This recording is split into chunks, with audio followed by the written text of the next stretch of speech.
My name is Nick Lukey. I'm going to be talking to y'all today about purposeful hourly rounding to decrease patient falls. What we're going to do is hopefully make some changes for the better to help our patients to decrease that number of falls. The way we're going to do that is we're going to educate all of the staff involved, whether it's the PCA, an MA, or the nurse, anybody involved in caring for that patient. We're going to make sure that they are aware of the changes that we're going to make. We're going to introduce different safety measures to all the staff involved. And what we want to see ultimately is a lower rate of falls. If a patient does fall, it's going to increase the length of their stay. They come in with one thing, and they have something else that they have to be fixed before they can leave again. And because that longer stay, it's going to cost the facility more. And again, we're going to reduce the number of falls, and we're going to do that by educating all the staff that may be involved in caring for the patient. I got a question here. It's called a PICO question. This is for hospitalized patients. Does the use of hourly rounding reduce the risk of falls compared with rounding only when the patient calls for assistance? What do y'all think? I think it would. I mean, we go in our patient's room as often as we can, but sometimes, unless they call, time can slip by and you don't realize it. Right. But if we make an effort to go in every hour and assess their needs, I think it would help to keep them from trying to get up and do stuff on their own. Right. I agree. I think it would make a big difference too. Here's some of the things that we can do to decrease the number of falls. One of the things will be make sure when you go in to do your assessment, whether it's first thing in the morning, the evening, when you go in, make sure that your patient knows that you will be in, or a PCA or MA, somebody will be in their room at least once every hour for the remainder of the shift. Now that's going to give them a little more comfort knowing that they can expect to see somebody once an hour, so that if they do have any needs, they can make them known to the person that's going to be coming to the room. When you go in the room, you need to make sure that you assess the pain level. Now, the MA or PCA can come tell you if the patient is in pain, but then it's going to be up to you as the nurse to go do the assessment to find out what's going on with them, and then you can make changes or whatever to get the patient comfortable. You or any staff can make sure at all times that any personal belongings they have are within reach, whether it be the cell phone, it could be glasses, a book, it could be a chapstick. Make sure they have everything they need within reach, direct reach of them. The goals of hourly rounding, Shepard here talked about improving outcomes by being proactive with the patient.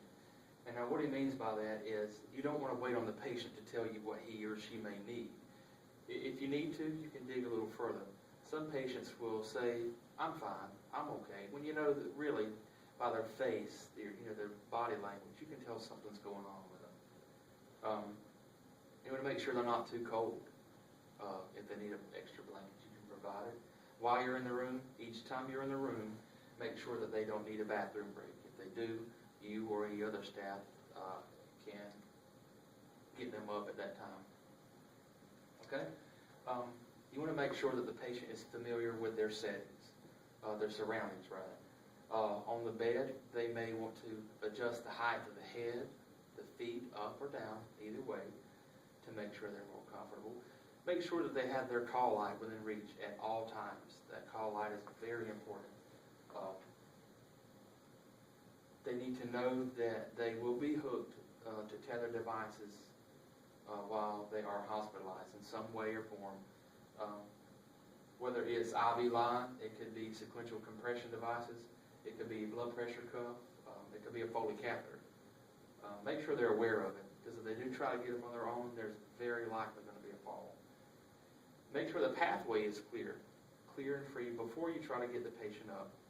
It could be the bedside table, a chair, it could be cords going into the electrical outlet.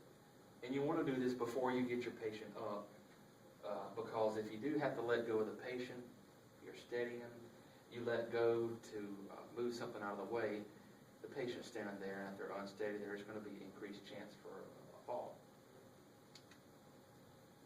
The mental status, you want to make sure that the patient knows where they are at all times. It can be easy to get confused for patients that have been hospitalized for several days.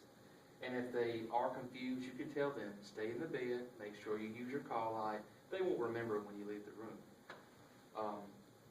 So, there's different measures you can take. Y'all have any suggestions? Bed alarms, chair alarms if they're up to the recliner. Use of family. Family is a good resource. That, Right. A lot of times you'll have in the hospital, just let them know that they are confused and they need to keep an eye out and let you know if anything needs to be done for the patient. Keeping the doors and curtains open too, so you can actually view them at almost all times. I think that's a good family. I've seen families be used before, and I think that's a good idea.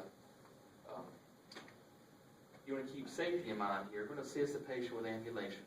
If they came in with a cane or crutches, a walker, could be a wheelchair. They're going to be familiar with this assistive device. Make sure that you can provide that. Do what you can to provide that. They're going to be familiar with it and how to use it. And if you need to, make sure you have available staff or extra staff if they are available.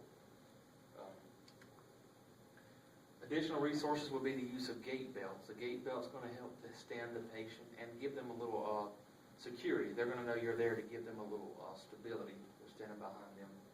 Non-skid socks are big. If they wear socks from home or they have dry feet, it's easy for the feet to slip out from under them. And there again, you're going to have a fall.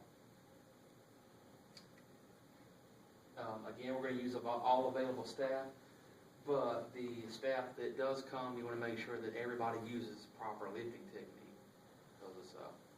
A good source of staff is physical therapy, occupational therapy. Those people, and they're also a resource to educate. Right. Besides just having family there, you have somebody else that can be in the room when it's their allotted time to actually assist the patient and educate the patient. I think that's a good idea because they know how to teach it. Like you said, education. They can teach a patient what muscles need to be strengthened and how to strengthen. Give them different exercises and safer ways to get up and down. That's a really good point.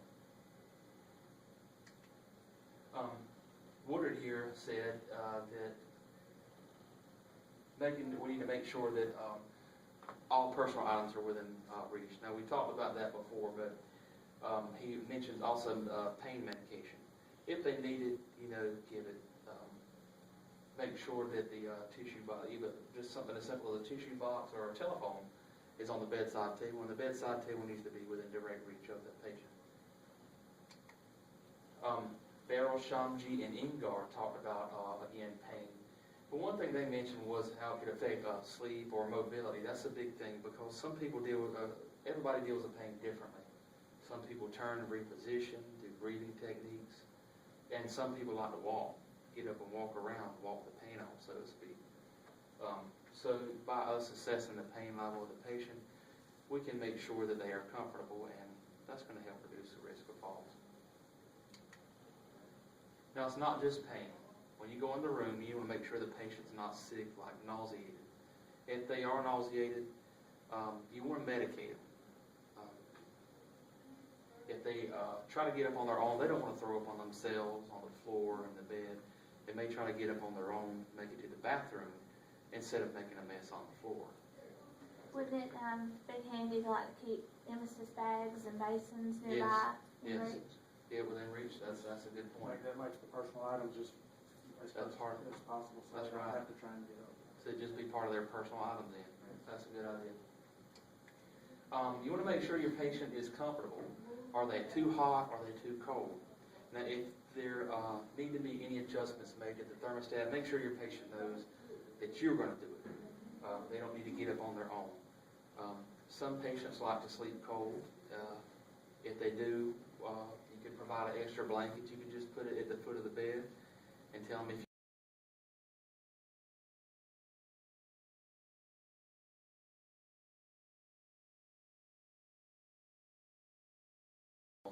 The the reason we're gonna do that is because when we make changes, we wanna make sure that the changes we make are gonna work for the betterment of the patient.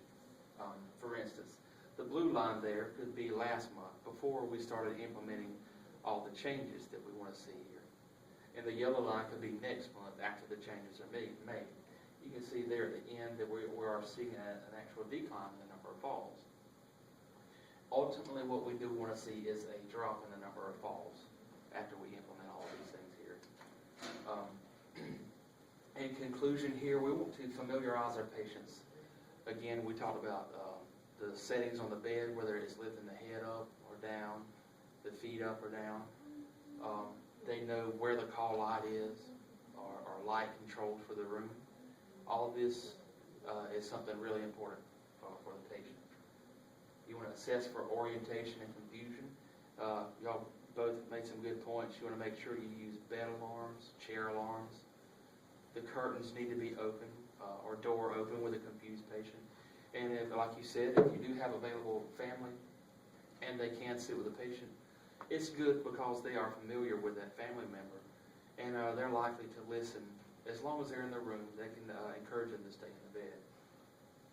And if they don't, it's going to be easier for that family member to come get us and let us know that we need to help them. We're going to ensure safety. Anytime we get the patient up to walk, we would use whatever assistive devices they have been using. Make sure they're wearing the non-skid socks. Use all available staff and PT, physical therapy, occupational therapy, to strengthen those necessary muscles, educating them, as you said. We're going to assess the comfort level. Make sure they're not nauseated, or they're in any pain, are they too hot or too cold. And we're going to monitor for a decrease. And I would think with everything that we've talked about here, if we can get these things implemented, the hourly rounding and everything here that we talked about, we're definitely going to see a decrease in the number of falls. I think we'll do that by, again, we talked about the monitoring. We'll do that. We can do it on a weekly or a monthly basis, and then go from there. I think we'll really see a difference. And if we do need to make changes, we can revisit and